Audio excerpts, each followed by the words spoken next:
Jó 34. Eliú continuou: Ouçam as minhas palavras, vocês que são sábios, escutem-me, vocês que têm conhecimento. Pois o ouvido prova as palavras, como a língua prova o alimento. Tratemos de discernir juntos o que é certo e de aprender o que é bom. Jó afirma: Sou inocente, mas Deus me nega justiça. Apesar de eu estar certo, sou considerado mentiroso.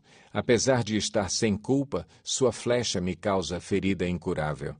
Que homem existe como Jó, que bebe zombaria como água?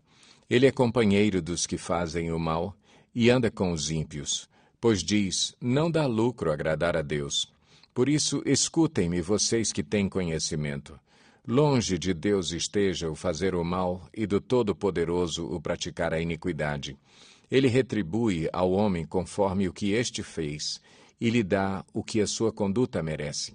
Não se pode nem pensar que Deus faça o mal, que o Todo-Poderoso perverta a justiça. Quem o nomeou para governar a terra? Quem o encarregou de cuidar do mundo inteiro? Se fosse intenção dele e de fato retirasse o seu espírito e o seu sopro, a humanidade pereceria toda de uma vez e o homem voltaria ao pó. Portanto, se você tem entendimento, ouça-me, escute o que lhe digo. Acaso quem odeia a justiça poderá governar? Você ousará condenar aquele que é justo e poderoso?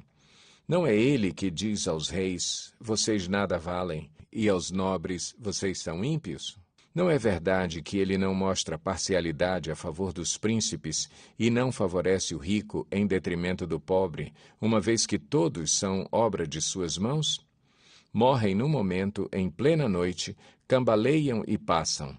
Os poderosos são retirados sem a intervenção de mãos humanas. Pois Deus vê o caminho dos homens, ele enxerga cada um dos seus passos. Não há sombra densa o bastante onde os que fazem o mal possam esconder-se. Deus não precisa de maior tempo para examinar os homens e levá-los à sua presença para julgamento. Sem depender de investigações, ele destrói os poderosos e coloca outros em seu lugar. Visto que ele repara nos atos que eles praticam, derruba-os e eles são esmagados. Pela impiedade deles, ele os castiga onde todos podem vê-los. Isso porque deixaram de segui-lo e não deram atenção aos caminhos por ele traçados. Fizeram chegar a ele o grito do pobre, e ele ouviu o clamor do necessitado. Mas, se ele permanecer calado, quem poderá condená-lo? Se esconder o rosto, quem poderá vê-lo? No entanto, ele domina igualmente sobre homens e nações, para evitar que o ímpio governe e prepare armadilhas para o povo. Suponhamos que um homem diga a Deus: Sou culpado, mas não vou mais pecar. Mostra-me o que não estou vendo. Se agi mal, não tornarei a fazê-lo. Quanto a você, deveria Deus recompensá-lo quando você nega a sua culpa? É você que deve decidir, não eu. Conte-me, pois, o que você sabe.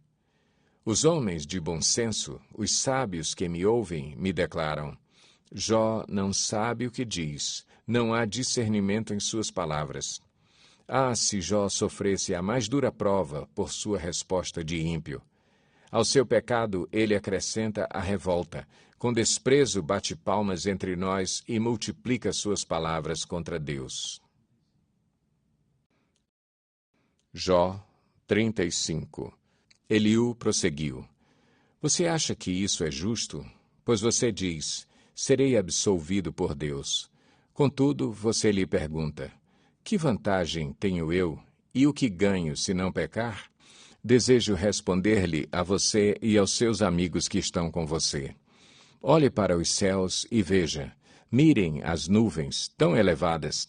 Se você pecar, em que isso o afetará? Se os seus pecados forem muitos, que é que isso lhe fará?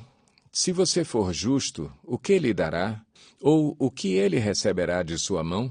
A sua impiedade só afeta aos homens, seus semelhantes, e a sua justiça aos filhos dos homens.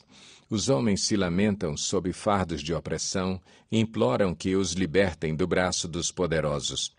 Mas não há quem pergunte: Onde está Deus, o meu Criador, que de noite faz surgirem cânticos, que nos ensina mais que aos animais da terra e nos faz mais sábios que as aves dos céus?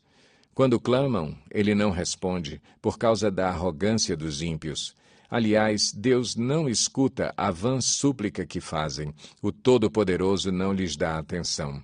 Pois muito menos escutará quando você disser que não o vê, que a sua causa está diante dele e que você tem que esperar por ele. Mais que isso, que a sua ira jamais castiga e que ele não dá a mínima atenção à iniquidade. Assim é que Jó abre a sua boca para dizer palavras vãs, em sua ignorância ele multiplica palavras. Jó 36. Disse mais Eliú: Peço-lhe que seja um pouco mais paciente comigo e lhe mostrarei que se pode dizer mais verdades em defesa de Deus. Vem de longe o meu conhecimento, atribuirei justiça ao meu Criador.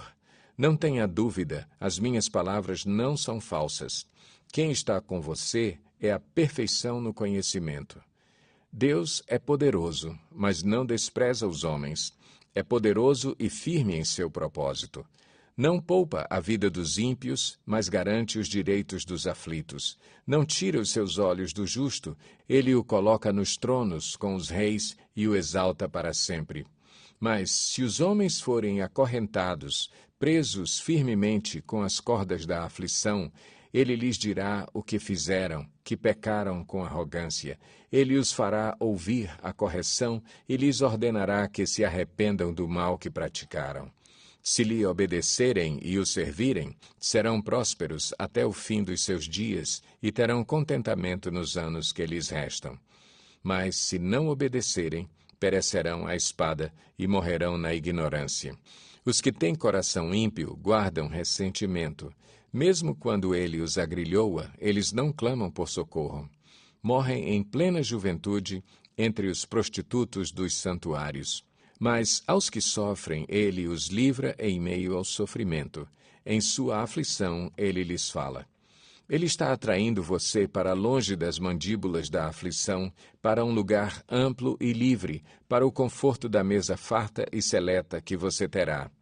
Mas agora, farto sobre você é o julgamento que cabe aos ímpios. O julgamento e a justiça o pegaram. Cuidado! Que ninguém o seduza com riquezas, não se deixe desviar por suborno, por maior que este seja. Acaso a sua riqueza, ou mesmo todos os seus grandes esforços, dariam a você apoio e alívio da aflição? Não anseie pela noite, quando o povo é tirado dos seus lares.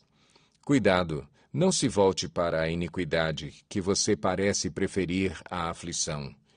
Deus é exaltado em seu poder. Quem é mestre como ele? Quem lhe prescreveu os seus caminhos, ou lhe disse, agiste mal? Lembre-se de exaltar as suas obras, às quais os homens dedicam cânticos de louvor.